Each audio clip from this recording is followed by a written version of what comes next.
ఇక్కడ నాలాంటి సాధారణమైన వ్యక్తులకు వచ్చే డౌట్ ఏమంటే కిడ్నాప్ అయినట్టు ఈ విజువల్లో ఎక్కడైనా ఉందా? అతను వాళ్ళతో కూడా వెళ్ళడం వరకు ఓకే. కిడ్నాప్ చేసినట్టు అతను కంప్లైంట్ ఇవ్వట్లేదు. సత్యవర్ధన్ అనే వ్యక్తి నన్ను వీళ్ళు కిడ్నాప్ చేశారని కంప్లైంట్ ఇవ్వలేదు. వంశీతోనో లేకపోతే వాళ్ళతో ఉన్నట్టు ఈ సీసీటీవీలో ఉంటే ఇది కోర్టులో కిడ్నాప్ ఇతని మీద పెట్టిన కేసు ఏంటి? Kidnap case. కిడ్నాప్ కి ఈ ఫుటేజ్ ఎలా పనికొస్తుంది అనేది డౌట్ నాకు. మరి కోర్టులో ఎట్లా తేలుతుంది అనేది చూడాలి.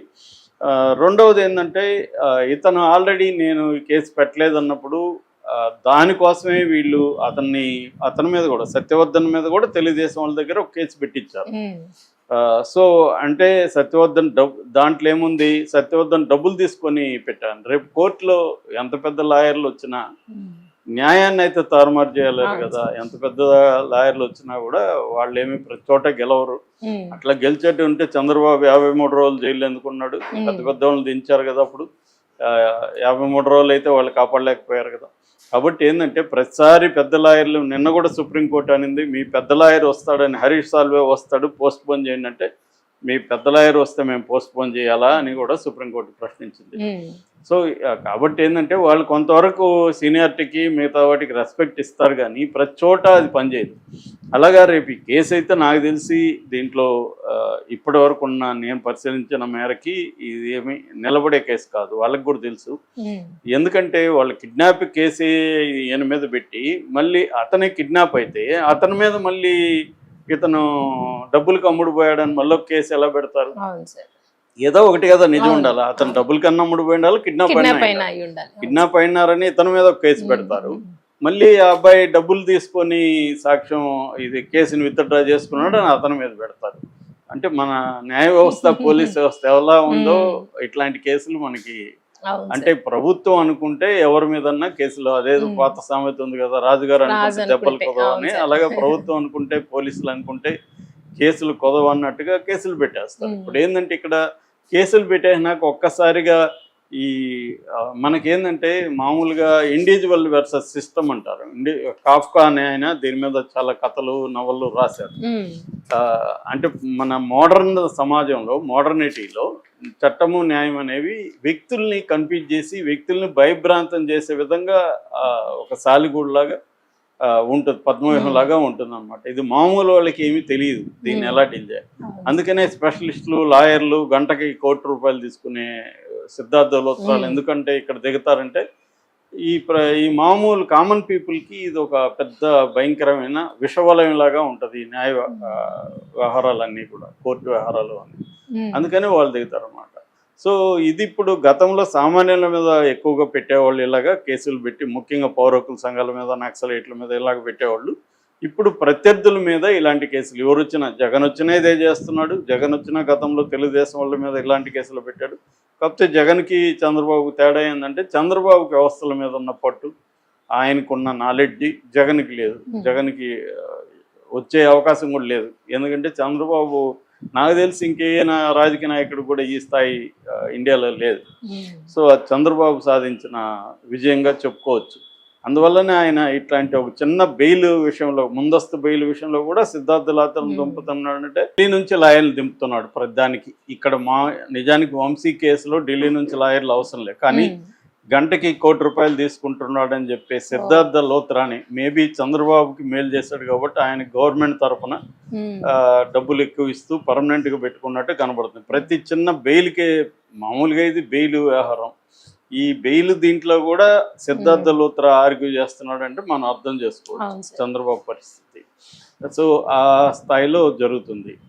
కాబట్టి అంత ఈజీ కాదనమాట వీళ్ళకి బెయిల్ రావడం. ఎందుకంటే చంద్రబాబు ప్లాన్ ఏంటంటే పెద్ద లాయర్ని దించితే మామూలుగా ఇప్పుడు ₹1 కోటి ఎందుకు ఇస్తారు ఒక లాయర్కి?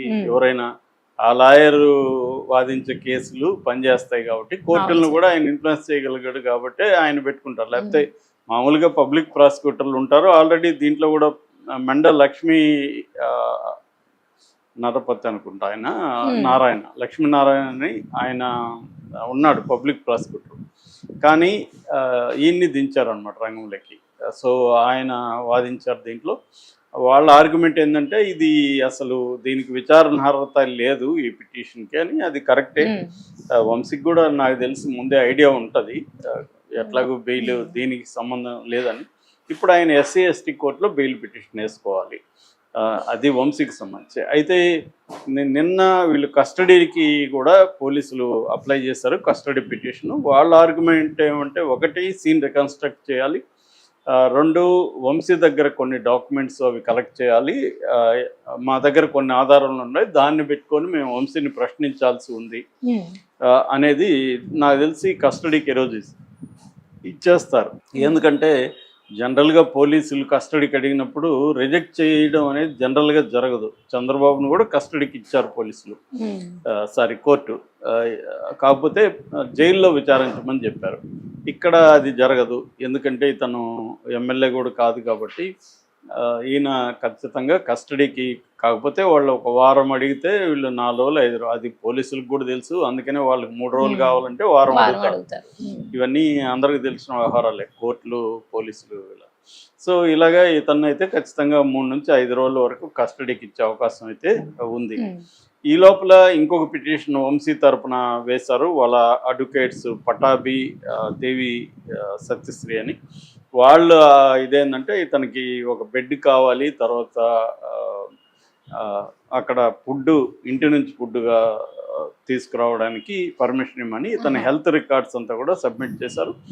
ఇందులో జైలు సూపరింటెండెంట్ కూడా కోర్టులో సబ్మిట్ చేసింది. అవన్నీ కూడా పాత హెల్త్ రికార్డ్స్, ఇప్పుడు ప్రజెంట్ కాదు, అందుకని నేను ప్రొవైడ్ చేయలేదు అని అంటున్నాడు. సో కోర్టు ఇప్పుడు ఆయనకు ప్రొవైడ్ చేయాలనుకుంటే కోర్టు చేయొచ్చు, ఎందుకంటే జ్యుడిషియల్ కస్టడీ అంటారు దీన్ని. ఆయనకి కన్విక్టెడ్ ప్రిజనర్ కాదు, జ్యుడిషియల్ కస్టడీ. కాబట్టి జ్యుడిషియల్ కస్టడీ ఉన్నప్పుడు ఎవరైనా అంటిల్ ప్రూవ్డ్ అదర్వైజ్ ఈజన్ ఇన్నోసెంట్గానే కోర్టు పరిగణిస్తుంది. ఇన్నోసెంట్ ఇతను బయట ఉంటే సాక్షులను సాక్ష్యాధారాలను తారుమారు చేస్తాడు, సాక్షులను బెదిరిస్తాడు అనే మాత్రమే ఆయన అరెస్ట్ చేస్తారు తప్ప ఆయన ఏదో శిక్ష పడినట్టయితే కాదు. కాబట్టి ఆయనకు అది ఇచ్చే అవకాశం ఉంది. ఇప్పుడు ఏంటంటే కొత్త ఆధారాలు వచ్చాయని చెప్తున్నారు. ఒక వీడియో బయటకు వచ్చింది. ఆ వీడియో ఏంటంటే 10th సత్యవర్ధన్ అక్కడ కోర్టులో జస్టిస్ సింహబిందు ముందు వాంగ్మూలం ఇచ్చిన తర్వాత అతన్ని ఒక black Creta car AP40 BG5005 ఈ నెంబర్ ఉండే ఒక కారులో అతన్ని హైదరాబాద్కి తీసుకొచ్చారు. ఇంకొక కారులో వంశీ కూడా ఉన్నాడు. మరి ఈ సత్యవర్ధన్ ఈ 2 కార్లు బయలుదేరాయి. బట్ సత్యవర్ధన్ వంశీ ఉన్న